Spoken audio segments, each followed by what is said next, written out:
மாண்புமிகு பேரவைத் தலைவர் அவர்களே, நமது அரசால் பெண்கள் பயன்பெறும் வகையில் அவர்களின் முன்னேற்றத்திற்காகவும் பாதுகாப்பிற்காகவும் பல்வேறு திட்டங்கள் தீட்டப்பட்டு இதுவரை சிங்கப்பெண் சிறப்பு அதிரடிப்படை திட்டம், தாய்மாமன் தங்கமோதிர திட்டம், வெற்றி மகளிர் ஆடுகள் வளர்ப்பு திட்டம், அண்ணனின் சீர்திட்டம் போன்ற திட்டங்கள் அறிவிக்கப்பட்டு அதற்கான நிதி ஒதுக்கீடும் செய்யப்பட்டு நடைமுறைப்படுத்த நடவடிக்கைகள் மேற்கொள்ளப்பட்டு வருகிறது.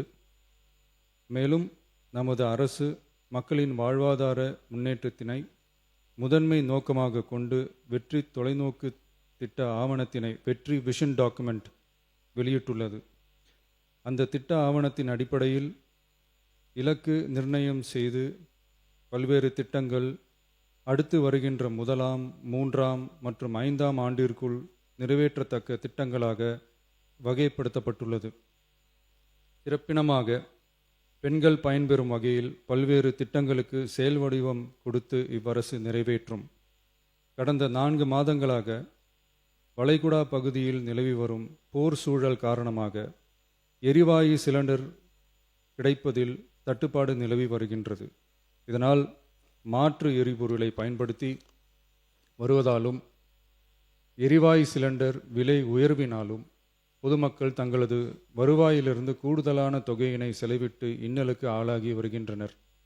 இதனை கருத்தில் கொண்டு நிதி நெருக்கடியான சூழலிலும் பொதுமக்களின் நிதி சுமையினை குறைக்கும் வகையிலும் பொதுமக்களின் நலனை பாதுகாக்கவும் மக்களுக்கு அளித்த வாக்குறுதியை நிறைவேற்றும் நோக்கிலும் எரிவாயு சிலிண்டருக்காக செலவழிக்கப்பட்டு வரும் தொகையினை அவர்களுக்கு வழங்க அரசு முடிவு செய்துள்ளது.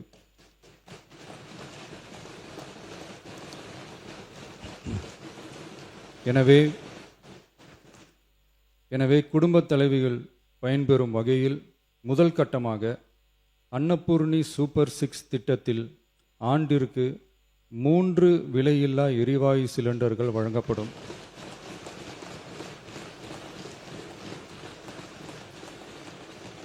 எரிவாயு சிலிண்டருக்கான விலை பயனாளிகளின் வங்கி கணக்கில் நேரடியாக வரவு வைக்கப்படும். இத்திட்ட பயனாளிகள் எரிவாயு சிலிண்டர் பதிவு செய்து சிலிண்டர் பெற்றவுடன் எண்ணெய் நிறுவனங்களிடமிருந்து பட்டியல் பெற்று சிலிண்டருக்கான விலை பயனாளிகளின் வங்கி கணக்கில் வரவு வைக்கப்படும். இத்திட்டத்தினால் சுமார் 1,30,16,104 குடும்பங்கள் பயனடைவார்கள். அதாவது ஆண்டு வருமானம் ரூபாய் 2.5 லட்சத்திற்கு மிகாமல் உள்ள பொருளாதாரத்தில் பின்தங்கியுள்ள குடும்பத்தினர், சிறு குறு விவசாய குடும்பத்தினர், மாற்றுத்திறனாளி குடும்பத்தினர் போன்ற சமூகத்தில் உள்ள நலிந்த குடும்பத்தினர் பயனடைவார்கள். இத்திட்டத்தினை செயல்படுத்துவதற்கான ஆயத்த பணிகள் துவங்கப்பட்டுள்ளது. இத்திட்டம் வரும் பொங்கல் பண்டிகை ஜனவரி மாதம் முதல் செயலாக்கத்திற்கு கொண்டு வரப்படும்.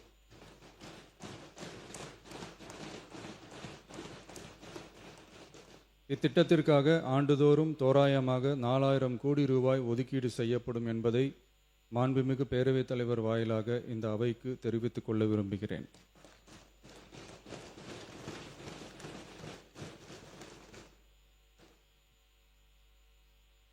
மாண்புமிகு பேரவைத் தலைவர் அவர்களே, சென்னையில் உள்ள மீனம்பாக்கம் விமான நிலையம் இந்திய விமான நிலையங்கள் ஆணையத்தால் AAI இயக்கப்படுகிறது.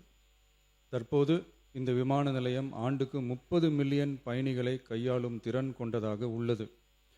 வளர்ந்து வரும் சென்னை மாநகரத்தின் தேவைகளை கருத்தில் கொண்டும் பயணிகளின் வசதிகளை கருத்தில் கொண்டும் தொழில் வளர்ச்சியினை கருத்தில் கொண்டும் சரக்கு போக்குவரத்தை அதிகரிக்கும் வகையிலும் புதிய விமான நிலையம் அமைப்பதற்கான தேவை ஏற்பட்டு உள்ளது. புதிய விமான நிலையம் அமைப்பதற்கு தேர்வு செய்யப்படும் இடம் பெரிய அளவில் விவசாயிகளை பாதிக்காத வகையிலும் அதிக அளவில் குடியிருப்புகளை அகற்றாத வகையிலும் அமைய வேண்டும். ஆனால் முந்தைய அரசு விவசாயிகளை பெரிய அளவில் பாதிக்கும் வகையிலும் குடியிருப்புகளை அதிக அளவில் அகற்றும் வகையிலும் விமான நிலையத்தை அமைப்பதற்கான முயற்சிகளை மேற்கொண்டது. ஏகனாபுரம் மற்றும் இதர கிராம மக்கள் இந்த விமான நிலையம் அமைப்பதை எதிர்த்து நடத்திய போராட்டங்களை அறிந்து நான் 20/1/2025 அன்று அப்பகுதிக்கு சென்று அங்குள்ள மக்களின் குறைகளை கேட்டறிந்து பின்வரும் அறிவிப்புகளை வெளியிட்டேன். சென்னை பரந்தூர் மற்றும் அதனை சுற்றியுள்ள 12 கிராமங்களில் அமைய இருக்கும் விமான நிலையத்தை எதிர்த்து போராடும் மக்களுடன் நான் உறுதியாக நிற்கிறேன்.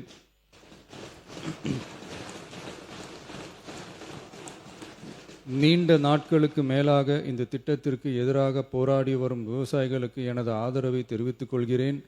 விவசாயிகளே நாட்டின் முதுகெலும்பு. இந்த விவசாய நிலங்களை பாதுகாக்க இந்த மக்கள் போராடி வருகிறார்கள். விக்கிரவாண்டியில் அக்டோபர் 2024 நடந்த பொதுக்கூட்டத்திலேயே பரந்தூரில் புதிய விமான நிலையம் அமைப்பதற்கு எதிர்ப்பு தெரிவித்திருக்கிறேன். தொழில் வளர்ச்சி மற்றும் அதற்கான விமான நிலையங்களின் பங்கு பற்றி நான் நன்கு அறிவேன். அதற்கான என்னுடைய முழு ஆதரவும் உண்டு. ஆனால் பரந்தூரில் இந்த திட்டம் அமையக்கூடாது. இந்த திட்டம் குறித்து அரசு மறுபரிசீலனை செய்ய வேண்டும். குறைவான விவசாய நிலங்கள் பாதிக்கப்படும் வகையிலும் மக்களின் வாழ்வாதாரம் பாதிக்காத வகையிலும் மாற்று இடத்தை தேர்வு செய்ய வேண்டும் என தெரிவித்திருந்தேன். மக்கள் மத்தியிலே நான் அன்றே அறிவித்ததை நிறைவேற்றும் பொருட்டு புதிய விமான நிலையம் அமைப்பது குறித்து உயர் அதிகாரிகளிடமும் துறை வல்லுநர்களிடமும் விரிவாக ஆலோசனை நடத்தினேன்.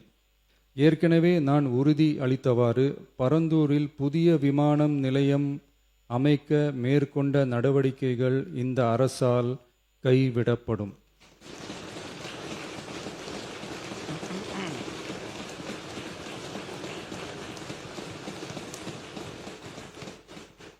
துறை சார்ந்த வல்லுநர்கள் மற்றும் கல்வியாளர்கள் ஆகியோர்களிடம் கலந்தாலோசித்து விவசாய நிலங்கள் மற்றும் குடியிருப்புகளுக்கு பெரிய அளவில் பாதிப்பு ஏற்படாதவாறு புதிய விமான நிலையம் அமைப்பதற்கான பொருத்தமான சில மாற்று இடங்கள் தேர்வு செய்யப்பட்டுள்ளன.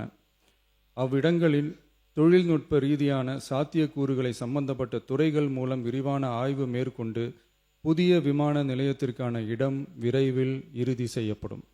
இதற்கிடையில் சென்னை மீனம்பாக்கம் விமான நிலையத்தை மேலும் விரிவாக்கம் செய்து அதன் வடமேற்கு பகுதியில் ஆண்டுக்கு கூடுதலாக 20 மில்லியன் பயணிகளை கையாளக்கூடிய டெர்மினல் 5 என்ற புதிய பயணிகள் முனையம் அமைக்க ஏர்போர்ட்ஸ் அத்தாரிட்டி ஆஃப் இந்தியாவுடன் இணைந்து அணுகுசாலை மற்றும் மேம்பாலம் அமைப்பதற்கான நடவடிக்கைகள் மேற்கொள்ளப்படும்.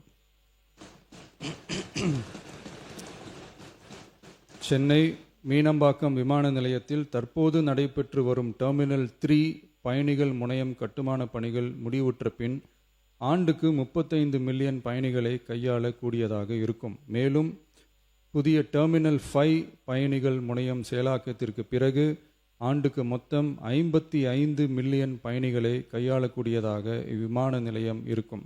இதன் மூலம் சென்னை விமான நிலையத்தின் சேவைகள் மேம்படுத்தப்படுவதோடு பயணிகளின் போக்குவரத்து தேவை புதிய விமான நிலையம் அமைக்கப்படும் வரை பூர்த்தி செய்யப்படும்.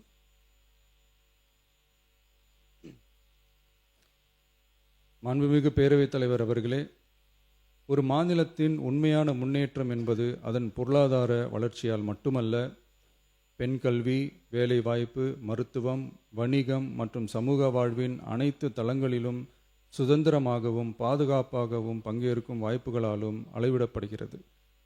மகளிரின் பயண சுதந்திரம் அவர்களின் பொருளாதார சுதந்திரத்திற்கும் குடும்பங்களின் முன்னேற்றத்திற்கும் அடித்தளமாக இருக்கிறது.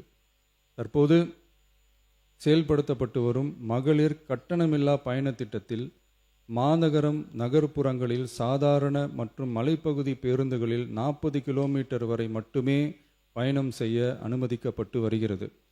எக்ஸ்பிரஸ், எல்எஸ்எஸ், டீலக்ஸ் பேருந்துகள் மற்றும் புறநகர் பேருந்துகளில் கட்டணமில்லா பயணம் அனுமதிக்கப்படுவதில்லை.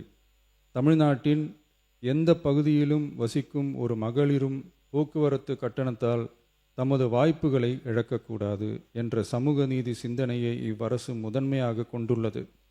இதனை கருத்தில் கொண்டு மகளிர் கட்டணமில்லா பயண திட்டத்தை விரிவுபடுத்தி பெருமளவில் பயனளித்திடும் விதமாக வெற்றி பயணம் என்ற பெயரில் தேசத்தந்தை மகாத்மா காந்தியடிகளின் பிறந்த நாளான அக்டோபர் 2ஆம் தேதி முதல் செயல்படுத்த அரசு முடிவு செய்துள்ளது என்பதை இந்த மாமன்றத்தில் மகிழ்ச்சியுடன் அறிவிக்கிறேன். அதன்படி முதல் கட்டமாக மாநகரம் நகரங்களில் சாதாரண பேருந்துகள் மட்டுமின்றி மாநகரம் நகர்ப்பகுதிகளில் இயங்கும் எக்ஸ்பிரஸ், எல்எஸ்எஸ், டீலக்ஸ் அரசு பேருந்துகளிலும் மகளிர் கட்டணமில்லா பயணங்கள் மேற்கொள்ளலாம். மேலும் கூடுதலாக மாவட்டங்களுக்கிடையே பயணம் மேற்கொள்ள ஏதுவாக புறநகர் மற்றும் மலைப்பகுதிகளில் சாதாரண கட்டண பேருந்துகளிலும் மகளிர் கட்டணமில்லா பயணங்கள் மேற்கொள்ளலாம். இத்திட்டத்தில் பயன்பெற வருமான உச்சவரம்போ மற்றும் மேற்கொள்ள விரும்பும் பயண எண்ணிக்கையிலோ கட்டுப்பாடுகள் இல்லை. வெற்றி பயண திட்டம் இதர சேவைகளிலும் படிப்படியாக விரிவுபடுத்தப்படும். இதன் மூலம் மாநிலம் முழுவதும் மகளிருக்கான எளிதில் அணுகக்கூடிய பொது போக்குவரத்து வசதி பெருமளவில் கிடைக்கும். இதன் மூலம் மாணவிகள் தொலைதூரத்தில் உள்ள கல்லூரிகளுக்கு செல்லவும், பணியிடங்களுக்கு செல்லவும், மருத்துவம் மற்றும் அத்தியாவசிய சேவைகளுக்கும் கட்டணமின்றி பேருந்துகளில் பயணிக்க இயலும். மாண்புமிகு பேரவைத் தலைவர் அவர்களே, வெற்றி பயணம் என்பது கட்டணமில்லா ஒரு பேருந்து பயணம் மட்டுமல்ல, ஒரு மாணவியின் கல்வி, ஒரு தொழிலாளியின் வேலைவாய்ப்பு, ஒரு தாயின் குடும்ப பொறுப்பு, ஒரு தொழில் முனைவோரின் முன்னேற்றம் போன்றவற்றை உறுதி செய்யும் சமூக முதலீடாகும். தமிழ்நாட்டின் எந்த பகுதியில் வாழ்ந்தாலும் மகளிரின் இயக்க சுதந்திரத்திற்கும் பொருளாதார முன்னேற்றத்திற்கும் அரசு உறுதுணையாக இருக்கும். இத்திட்டத்தின் கீழ் திருநரும் டிரான்ஸ்ஜெண்டர் கட்டணமில்லா பயணங்கள் மேற்கொள்ளலாம். வெற்றி பயணம்